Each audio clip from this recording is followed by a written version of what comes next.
Beach towns. Making life in America worthwhile since the creation of the continent. But not every seaside burg is all umbrella drinks and sandcastles. Some are breeding grounds, sanctuaries, ghost towns. But along the Atlantic coast exists a true rebel. Founded during hard times and glory days, this city stands as a symbol of resilience. Come with us as we go beyond the breakers, backstage and beneath the boardwalk in Asbury Park, New Jersey.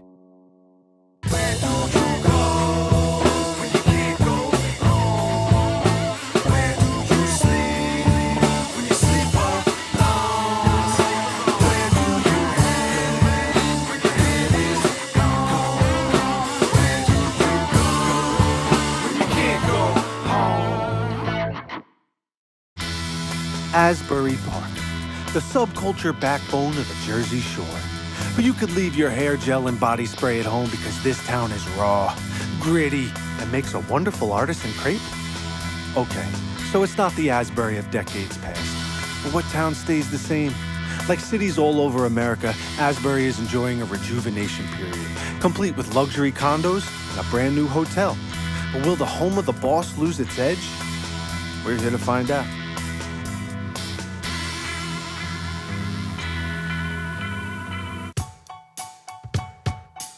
Step into any bar in Asbury Park and you'll find at least one female-led six-piece funk band, maybe two. And today, we run into an up-and-coming group poised to take advantage of the new inrush of people. Desiree Spinks and her band, the Swagmatics.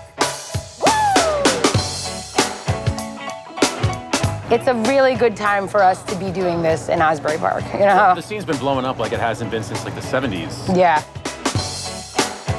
Asbury was always an arts town. Okay. Even though it was a resort town, it was always an arts town.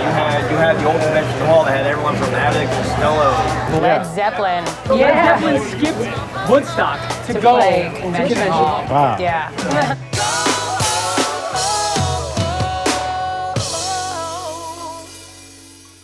Asbury sucks, go to Belmar! There's a guy who shows up to outdoor shows in Asbury who like gets right up on the stage and like has like a bag, and then when the music starts, he has like Alvin the Chipmunk. He just has Alvin there. I heard and that. And he just chills right on, like up in front of the stage, like the I Battery do Electric remember played, and that. they like brought him on stage. Wow. Why not? Why not?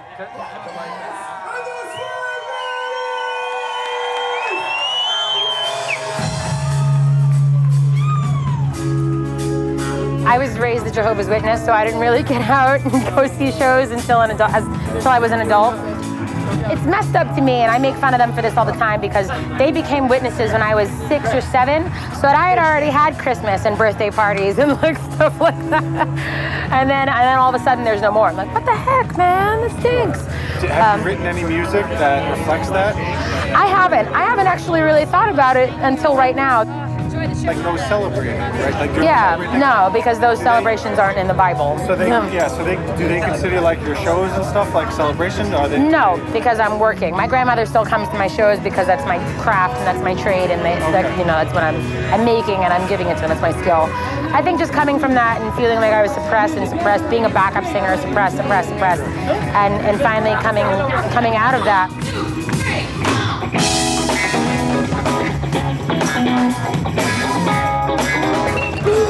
This is the second drink you fucking spilled on me.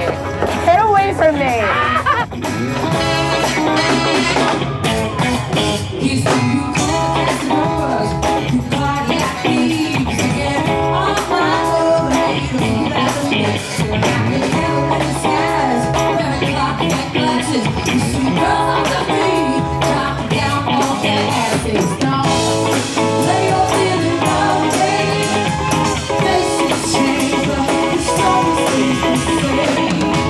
Has there ever been a catastrophe on stage? Not because of you, but I'm saying in general that you can think of. Knock on wood, knock on wood, knock on wood, knock on wood, knock on wood.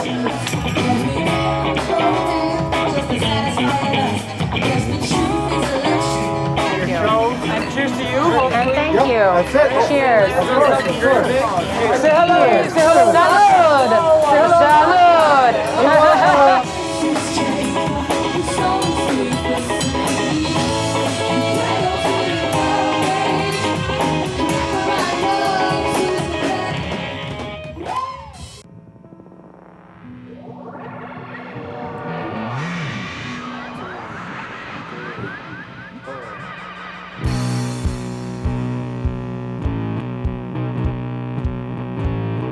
Not everyone in Asbury showed up just in time for the latest rebirth. Some have witnessed its resurrection from the beginning. Are these real human skulls? Uh-huh. Okay. We'll just let it end there. Meet Porkchop, artist, philosopher, butcher. He's not a butcher. There's gotta be some, like dark element or something to you that we're not fully seeing, that you're hiding away from the cameras. So I mean, where your demons lie. They're really deep in there sometimes. Sure, I mean, there's literally a skeleton in that. I think there's there's a skeleton. We want to know about your skeletons in your closet. Oh, why they're right here? No, they're right there. Right there he is. That's Fred. Like I lived here probably 20 years ago, and like nobody would even go on the beach. There was like midsummer, there'd be like 12 people, and it was that way. It was like that for up till like maybe 10 years ago when the first developer kind of came in and redid the boardwalk, and it was like, oh wow, this is going to be great. This rejuvenation and this town's going to come back. And then the economy kind of crashed, and that slowed up. Then everybody was just like, see, that's what's going to happen again. This area at the time when I got here was sort of like a playground because nobody was watching, nobody really cared, and was able to run around and start painting big.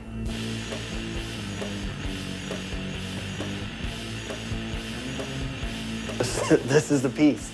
I was spraying these flies, just the red ones right there. So I'm out there and I'm like spraying away, and I see out of the corner of my eye, cop car, and I was like, oh shit, and I dropped down, to think that they would, and they slowed up, and I was like, fuck, I gotta get out of here. So I got up and I started running, and then they started chasing me, and then I was like, and I was like, man, I'm gonna get shot or beat up for spray paint. And so finally I was like, yo, you got me. I dished my stuff. I was like, you got me. I was just painting. It's not a big deal. And they're like, oh my God, you were right. Because when I put my hands down, it went into the stencil. So the whole night, he was caught red-handed.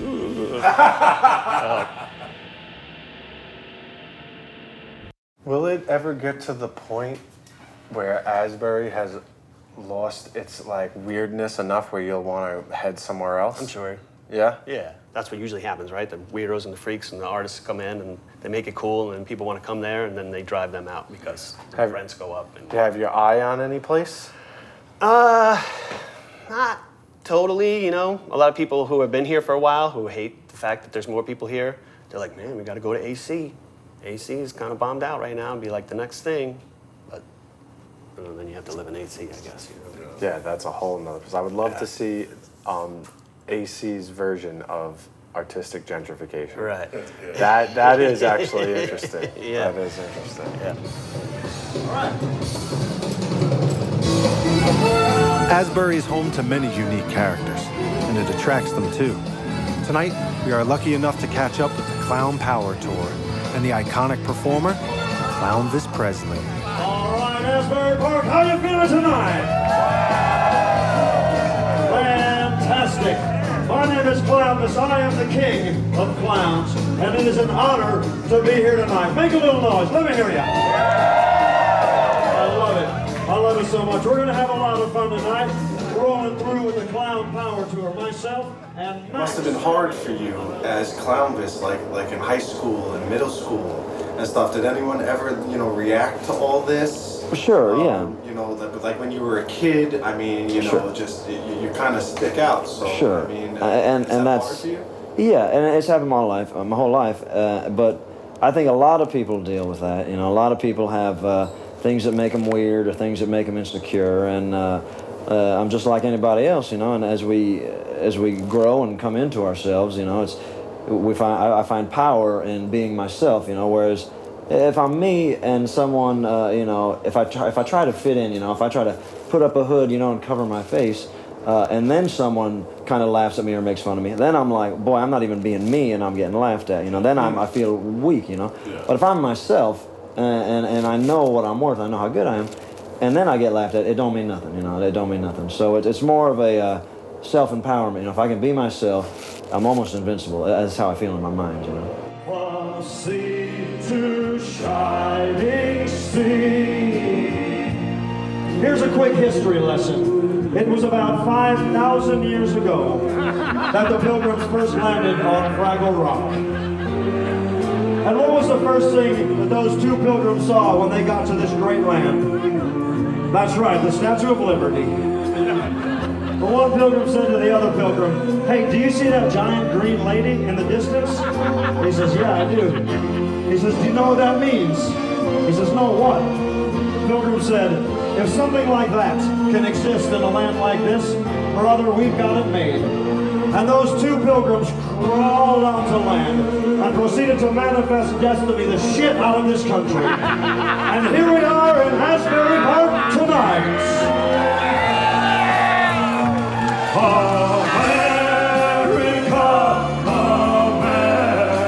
America. Everybody's been so nice and so genuine. Really, if every city could be like this, America would be in great shape. It really would.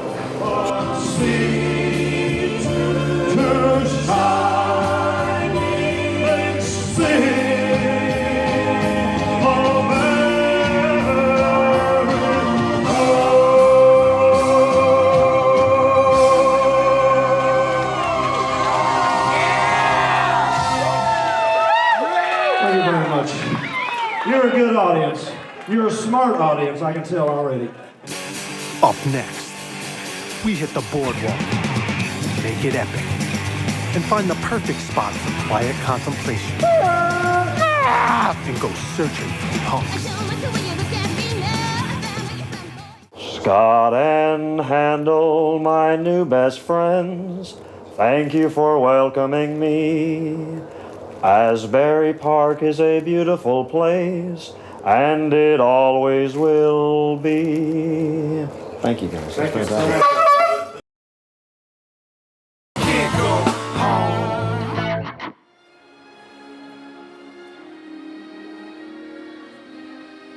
If there's one thing Asbury Park is known for, it is not opera.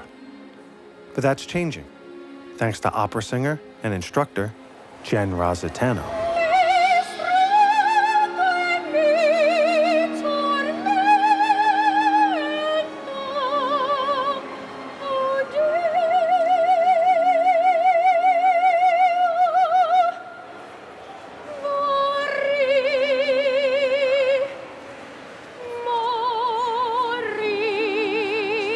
We stopped by Jenn's studio to find out what brings her to Asbury. I love the atmosphere. There's music everywhere. You can go out onto the boardwalk on a Saturday, Friday night, even Wednesday night, you know, any night and hear music.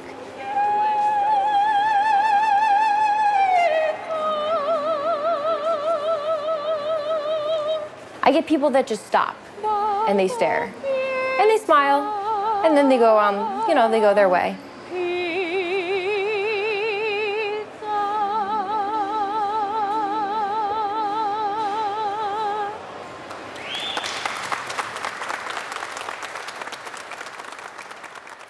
So we were hoping to do something special. We wanted you to give Handelman a lesson on singing opera.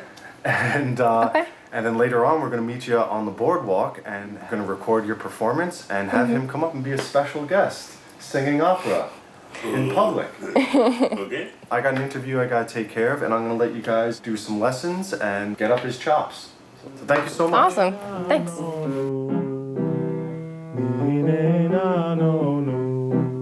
While Jenn and Dave warm up, I head back to the boardwalk to meet up with someone who can help me better speak the language of Asbury. Good. How's your Italian? Asbury Park's history as a cultural magnet is deep, and not many know more about it than Jenn Hampton. And like many people in Asbury, she defines herself in ways that are hard to label with words. The easiest blanket word that I could share with you is a curator. So I basically pick things that I think are really interesting and I hope that you will also think are interesting. And I try to gain your trust to let you allow me into your brain. So I think it's a solitary life, you know, making art. It's a personal thing that you do with someone else. And so I'm like, I'll be your voice. I'll talk for you. It's like, I'm no different than I was when I was 6 years old. There'd be a kid in class and they'd be too shy to talk and I'd be like, Mrs. Johnson, so-and-so says this about their work. And I'd be like, She can talk for herself. And I'm like, but she can't.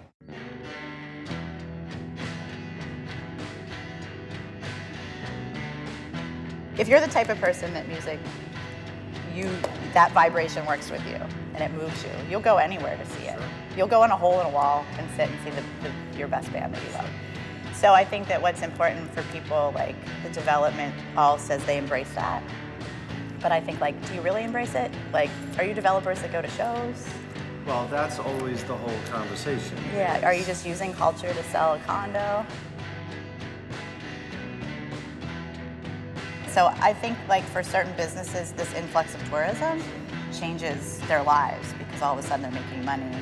But I don't know if it changes for everybody. Because I feel like everybody's complaining. I call our culture community is complaining, and I'm like, I think that we all did this. We helped. It's your fault. It's our fault. I'm like, I put art on the walls. Yeah. That made people feel safe. I feel like right now Asbury Park is like that snotty ass 16-year-old. It's like, I know better than you, man. And you're just like, dude, shut up.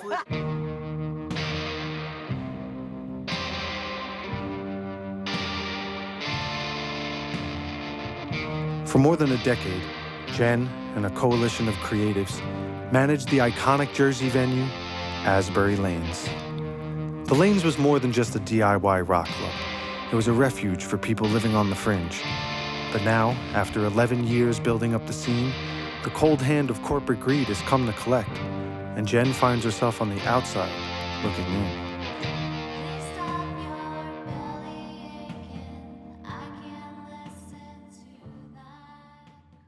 How does it get to the point where you're not there? Like, I know, it's so bizarre. I'm saying, what is the situation with it? So basically, for 2 years we knew that they were going to take it, but it was like, we might take it next year, we might take it. And I just kind of quit thinking that they would take it. Mm-hmm. And I guess it was a little arrogant of me to think that, like, well, they'll just keep us. Well, why wouldn't we? We built the business. Like, there is no business without us. And so they were really cool, and we're like, hey, we're gonna work this out, but now the hotel wants it.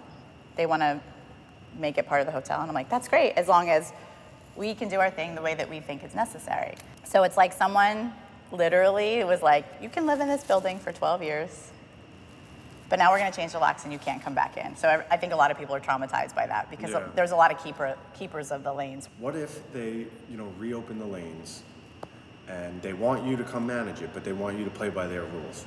Oh, I can't do that. What if they're like, what about, hey, God, I wish I could. We got this check. Yeah, I know. I wish that was, my life would be much easier if I were motivated by that. Like, sure. I'm motivated by experience and creation, and I have to understand that money is a part of that. But everybody's like, I think, waiting, like, what's gonna happen? And everybody's using it as like, Asbury's gonna go one way or the other, and there's this symbol.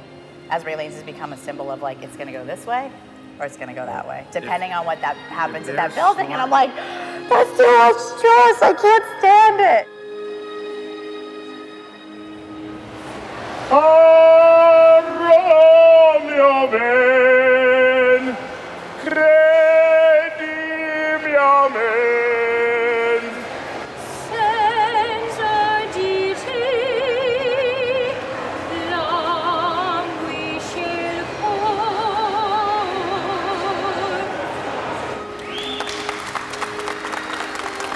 Thank you, everybody.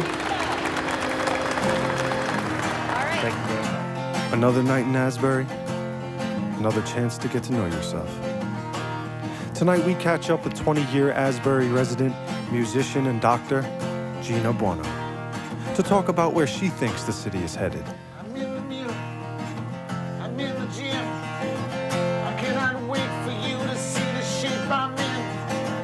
I eat organic. I drink the still. I do not care about a war who was killed. I'm all caught up in myself.